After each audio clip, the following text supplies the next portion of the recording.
Hey everyone, how are you doing?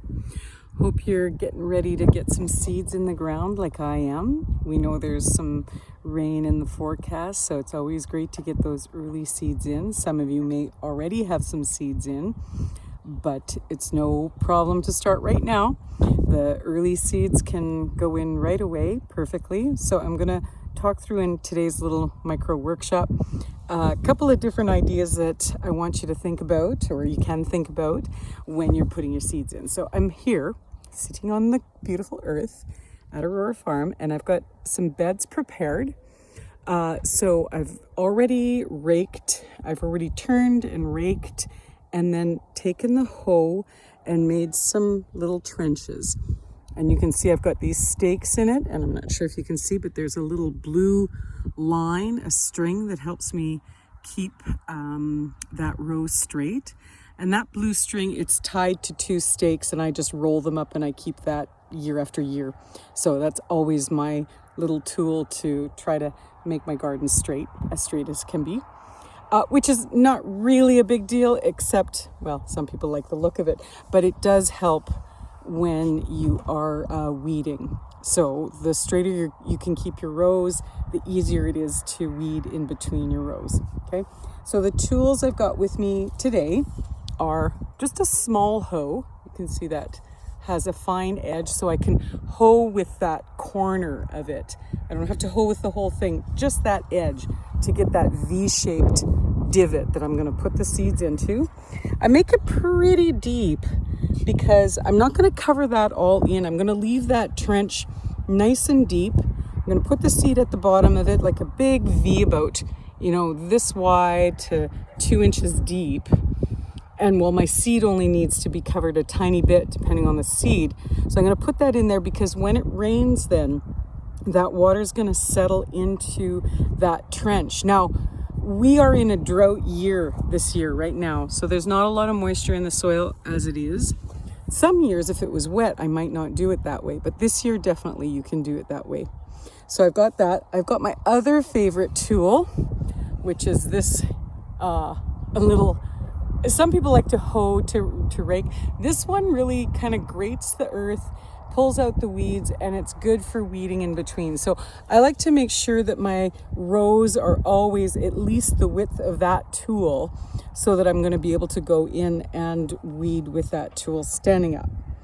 I've got a whole bunch of sticks. Here we go.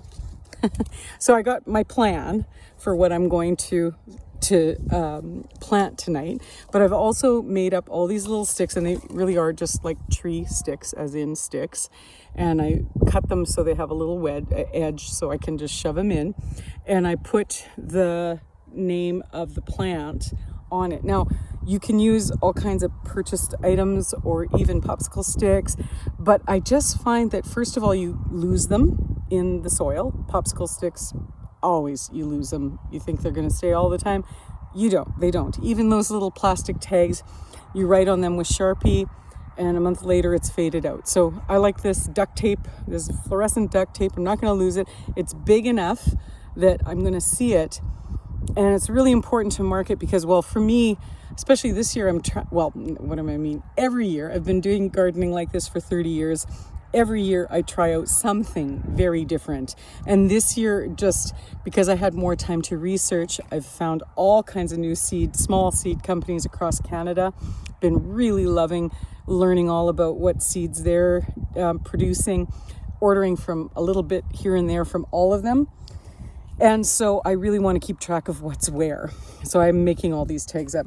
So, and I've got, of course, my little basket. I've got a little basket of all my seeds right now. So tonight, there they are. Tonight I'm going to put this in. And yeah, it is. It's 8:30 or so at night. It's been really windy here. And so it's hard to seed when the seeds are blowing out of your hands.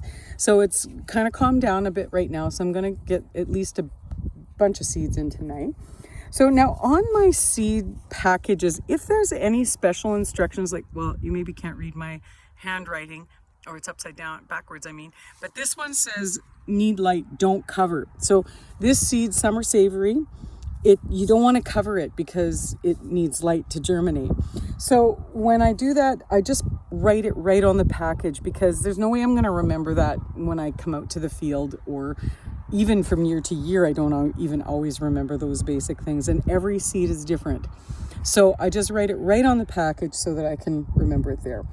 I also have, so I'm going to plant, these couple of rows, long rows. So I'm going to have like little chunks of the different plants, row by row.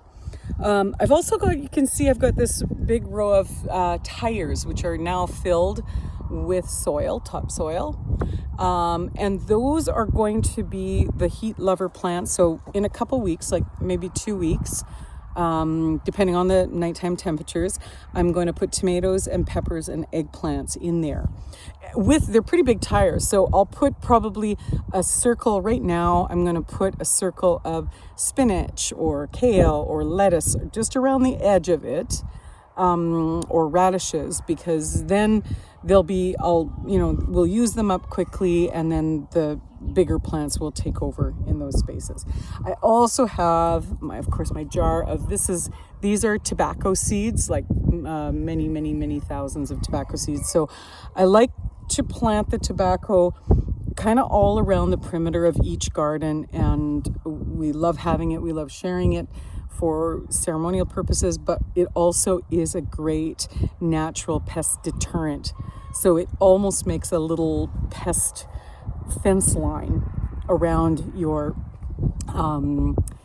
garden. And I really learned it last year with one garden that I was very diligent about getting a fence around, and it kept out the grasshoppers, which is pretty amazing. So I'm going to put that in today too with that. So, and I've also got, some sisal twine. So we've got a puppy. If you haven't met him, Ben, he's the best. Anyway, but he likes the gardens. So I'm having a little bit of an issue with Ben, and I don't want him to go into the seeded area. So I'm just going to put stakes around it and run that sisal twine around a few times, just to give him that visual that no, he can't step in that garden right now. So that's it. That's what I'm going to do this evening. So I'll give you a little picture of it when I'm done. And again, like I said, some of the plants seeds that you shouldn't start yet. It's too early for the seeds that really like that hot soil. So that includes the three sisters of the corn, beans, squash. Don't put any of those in yet. Or, of course, any of your plants that you've got, either from growing from seed. If you've got any tomatoes, way too early, unless you're really going to pamper them and cover them up in evenings and take care of them like that. So myself, I prefer to, sometimes I plant a few out early, but mostly I prefer to wait until a little bit later, sometimes even like the third weekend of May. That's my grandpa was my best gardener, teacher, and always loved seeing his gardens growing up and learning and gardening with him. And I always wanted to garden just from watching him garden. And so he, like many other prairie folks, always stuck to the rule of plant your garden on the long weekend, which is coming up this weekend.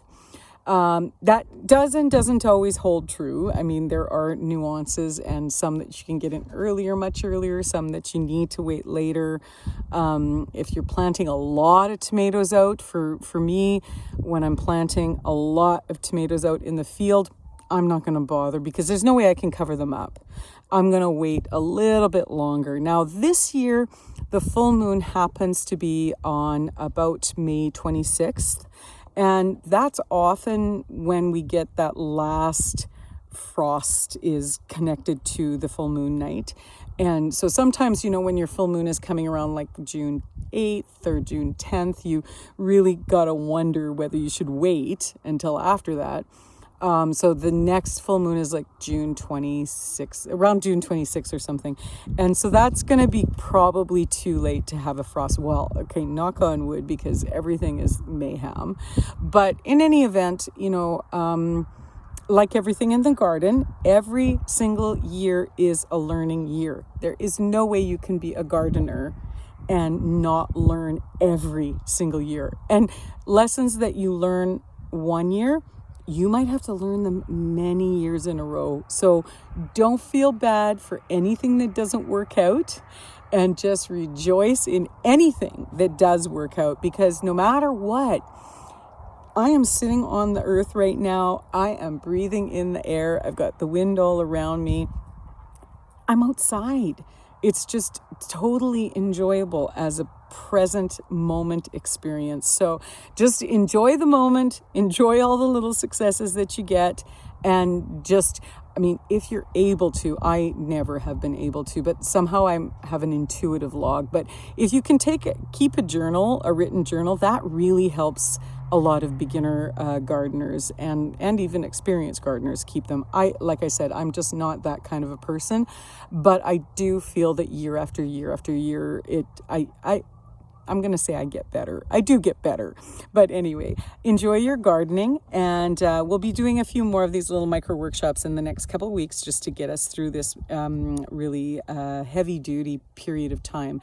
In a couple of weeks, we'll be sitting back and enjoying looking at our beautiful gardens. But for now, happy gardening.